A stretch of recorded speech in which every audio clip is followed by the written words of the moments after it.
दूसरी गायक मीरा कृष्णमूर्ति जी, सामने बैठे सभी सम्मानित आदरणीय बुजुर्गों, नौजवान दोस्तों, माताओं, बहनों, पत्रकार बंधु, कुछ कहने से पहले बाबा भोलेनाथ के चरणों में, माँ पार्वती के चरणों में बहुत बहुत नमन बंदन अभिनंदन करता हूँ। आप सबको शिवरात्रि की बहुत बहुत बधाई देता हूँ, शुभकामना व्यक्त करता हूँ। मैं उन महापुरुषों को याद करना चाहता हूँ जिनके बदौलत हम लोग आज आपके बीच में खड़े हैं।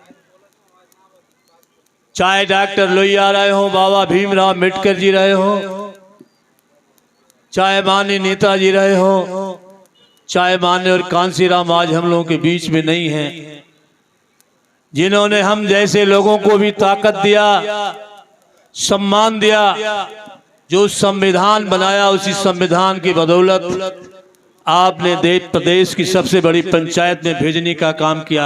मैं उन महापुरुषों को बहुत बहुत नमन बंदन अभिनंदन करता हूं। देवों में देव महादेव,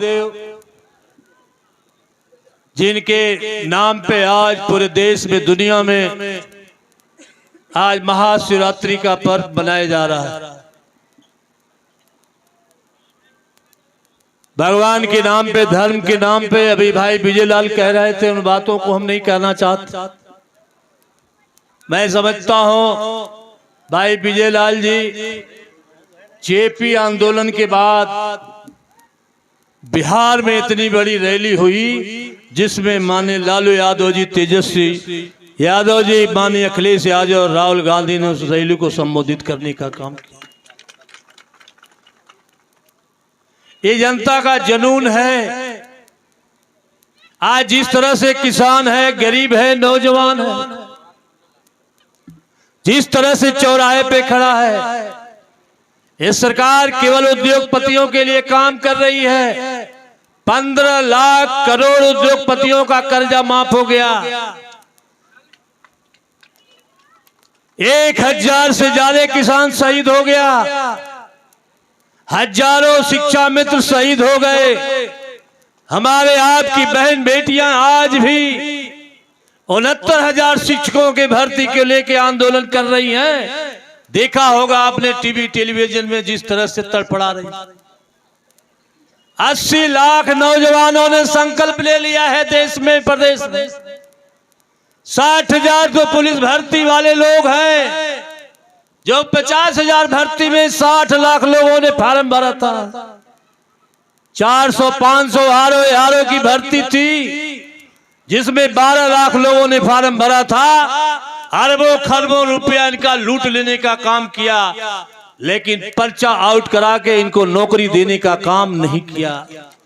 ये सारे लोग इंतजार कर रहे हैं कि आज ऐसे लोग जो बाबा साहब के संविधान को भी खत्म कर रहे हैं, माननीय मुलायम सिंह यादव जी के दिए हुए मंडल कमीशन की रिपोर्ट, जिससे हम चपरासी से लेके कलेक्टर तक बने, आज उसको समाप्त करने का काम ये लोग कर रहे हैं। मेरा देश का अन्नदाता, जो धरती का सीना चीर करके देश के लोगों को रोटी देता है, उसी का बेटा देश की सीमा पे रक्षा करके हम आप चैन की नींद सोने का काम करते हैं। उन्होंने भी संकल्प कर लिया है। सेना के जवानों को, हमारे देश के जवानों को जिस तरह से इन्होंने बरगला करके अग्निवीर की भर्ती करके बर्बाद करने का काम किया है, सेना के जवानों का भी अपमान अभी कह रहे थे।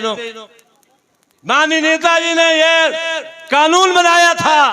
पहले रॉकी आती थी, बिल्ला आता था, टोपा आता था, लेकिन माननीय नेताजी ने कानून बना के सेना के शहीद जवानों का अंतिम संस्कार राष्ट्रीय सम्मान के साथ करने का काम किया था। लेकिन आज वही अग्निवीर जवान जो शहीद हो रहा है, आज उसको राष्ट्रीय सम्मान देने का भी काम ये सरकार नहीं कर रही है। सारे लोगों ने संकल्प ले लिया है। हमारे बुजुर्गों ने, हमारे महान नेताओं ने अपनी जान गंवा करके इस देश को आजाद किया था। पढ़े लिखे लोग बैठे हैं, इसलिए मैं आपको जिक्र करना चाहता हूं। हमारे देश के गृह मंत्री सरदार पटेल जी ने उन्होंने कानून बनाया था, पूरे देश की सियासत को खत्म करके देश में मिलाने का काम किया था। केवल एक कश्मीर का मामला रह गया था। याद कर लेना साथियों, हमारे आपके बीच के गरीब के दलित परिवार का पैदा हुआ व्यक्ति बाबा साहब भीमराव अम्बेडकर ने संविधान बनाया। कहा अब राजा रानी के पेट से पैदा नहीं होगा, अब राजा आपके होठ से पैदा होने का काम करेगा। उन्होंने मजबूत संविधान दिया था, आज उसको खत्म करने का काम ये सरकार में बैठे लोग कर रहे हैं। बाबा से हम अनुरोध करेंगे, प्रार्थना करेंगे, निवेदन करेंगे, जब जब आप देश में संकट आया है तब तब आपने पूरी क्षमता, पूरी ताकत के साथ आपने असुरों का नाश करने का काम किया है, देश को बचाने का काम किया। इससे बड़ा कोई संकट नहीं आया। हमारा किसान तड़फड़ा रहा है, नौजवान सड़कों पे घूम रहा है, पढ़े लिखे लोग आज इस तरह से बर्बाद हो रहे हैं, रोजगार भी नहीं है, कोई काम भी नहीं है। आज कानून व्यवस्था के नाम पे हमारे बहन बेटियों की आबरू लूटी जा रही है। चाहे बड़े बड़े यूनिवर्सिटियों का सवाल हो, चाहे बड़े जिलों में ये सत्ता में बैठे लोग मूल बैठ देखने का काम कर। हमको इतिहास याद है, ये राम को मानने वाले लोग नहीं है, धर्म को मानने वाले लोग नहीं है। मैं बहुत ज्यादा लंबी बात नहीं करना चाहता। आपने देखा जैसे लगा कि भगवान राम को आज इन्होंने पैदा कर दिया, इसके पहले भगवान राम नहीं थे। भगवान राम पहले भी थे, आज भी हैं, कल भी रहेंगे। लेकिन इनके आचरण के बारे में, इनके चरित्र के बारे में जरूर जानने का काम करना। ये भगवान राम की कृष्ण की बात तो करते हैं, लेकिन उनके आदर्शों पे चलने का काम नहीं करते। यदि आदर्शों पे चलने का काम करते ये तो हमारे देश का प्रथम नागरिक जो अनुसूचित जात जनजात का रहने वाला है, आज मंदिर में जाता है तो मंदिर धोने का काम नहीं होता। अभी आपने देखा इतना बड़ा कार्यक्रम हुआ, हमारे देश की राष्ट्रपति, आज उसको आमंत्रण देने का भी काम नहीं किया गया।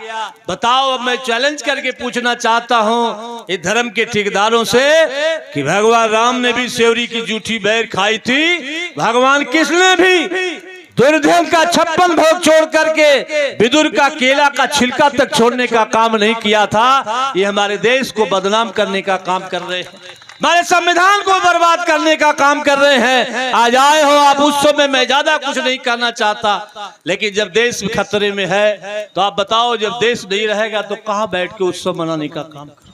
जब संविधान नहीं रहेगा तो क्या प्रभु नारायण या विजय लाल खड़ा होकर बोलने का काम कर पाएगा? क्या मीरा मूर्ति बोलने का काम कर पाएंगी? ये अधिकार मिला है तो बाबा साहब के दिए हुए संविधान से मिला है। साथियों, दिन दूर नहीं मौका मिलने जा रहा है किसानों की आवाज को मजबूत करने के लिए, गरीबों की आवाज को मजबूत करने के लिए। जिस तरह आज किसान बर्बाद हो रहा है, गरीब बर्बाद हो रहा है, बेरोजगार बर्बाद हो रहा है, इनको बचाने के लिए, देश के संविधान को बचाने के लिए, आरक्षण को बचाने के लिए हम गुजारिश करेंगे, एक हो जाना। ये देश का चुनाव आखिरी चुनाव होने जा रहा है। यदि आपने संविधान बचा लिया तब जरूर देश बचने का काम होगा, तब आरक्षण बचने का काम होगा। यदि आपने संविधान बचाने का काम नहीं किया, सोच लेना देश में चुनाव होगा कि नहीं, इसका फैसला भी होने जा रहा है। इसलिए आज मैं निवेदन करना चाहता हूं, अभी नाम ले रहे थे नेताजी का, जब हम लोग नाम लेते हैं तो धड़कनें बढ़ जाती है। बड़े बड़े अवसर आए, 30-35 साल हम लोगों के राजनीतिक जीवन में हो गया, बड़ी बड़ी लड़ाई हम लोगों ने लड़ी, कभी माफियाओं से लड़ी, कभी पैसे वालों से लड़ी, कभी किसी से लड़ने का काम हम लोगों ने किया। लेकिन नेताजी जब हम लोगों के सामने होते थे तो हम लोग उनका चेहरा देख लेते थे तो हम लोग की छाती दूना हो जाती थी, ताकत बढ़ जाती थी। अफसोस है 30-35 साल के अपने राजनीतिक जीवन में आज ऐसा चुनाव आया है कि हम लोगों के बीच में नेताजी दिखाई देने का काम नहीं कर रहे। लेकिन आज देश के लोगों ने स्वीकार कर लिया है कि आज मुलायम सिंह यादव जी दुनिया में नहीं है, लेकिन मुलायम सिंह यादव को देखना होगा तो अखिलेश यादव के चेहरा में मुलायम सिंह देखने का हम काम करेंगे। उस नेता के लिए संकल्प लेके जाना कि हम देश बचाने के लिए, संविधान बचाने के लिए, लोकतंत्र आरक्षण बचाने के लिए इस गूंगी बहरी सरकार को उखाड़ फेंकेंगे। देश में इंडिया गवर्नमेंट को बना करके माननीय अखिलेश यादव के हाथों को मजबूत करेंगे। आप सबका बहुत बहुत धन्यवाद। जय भीम, जय भारत, जय समाजवाद। धन्यवाद।